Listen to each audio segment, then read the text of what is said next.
ക്ലോക്കിലെ സൂചി മറിയുമ്പോ, ക്ലോക്കിലെ ഓരോ സെക്കൻഡുകളും ഇങ്ങനെ നീങ്ങിക്കൊണ്ടിരിക്കുമ്പോ അല്ലാഹു സുബ്ഹാനഹു വ തആല എത്രയാണോ നമുക്ക് നിശ്ചയിച്ച ആയുസ്, അതിൽ നിന്നും സെക്കൻഡുകളും മണിക്കൂറുകളും മിനിറ്റുകളും ദിവസങ്ങളും ആഴ്ചകളും മാസങ്ങളും വർഷങ്ങളും കൊഴിഞ്ഞുകൊണ്ടിരിക്കുന്നു എന്നുള്ള ബോധ്യം നമ്മുടെ മനസ്സുകളിൽ ഉടക്കി നിൽക്കണം. കാരണം ഈ ദുനിയാവിൽ അല്ലാഹു നമുക്ക് സംവിധാനം ഒരുക്കിയിട്ടുള്ളത് അല്ലാഹുവിനെ ഇബാദത്ത് ചെയ്യാനാണ്.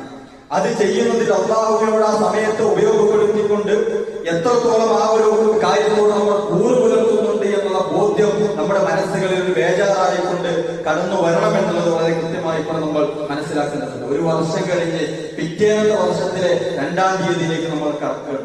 നമ്മൾ ആലോചിച്ച് നോക്കണം, ആ ഒരു എത്രയും വർഷക്കാലം നമ്മൾ ദുനിയാവിൽ ജീവിച്ചു. 15, 20, 30, 40 ഒക്കെ വർഷങ്ങൾ ജീവിക്കുമ്പോ നമ്മൾ ആലോചിക്കേണ്ട വിഷയം അല്ലാഹുവിന്റെ മാർഗ്ഗത്തിൽ ആ സമയത്തെ നമുക്ക് ജീവിതത്തിൽ എത്രത്തോളം മാറ്റിവെക്കുവാൻ സാധിക്കുന്നു എന്നുള്ളതും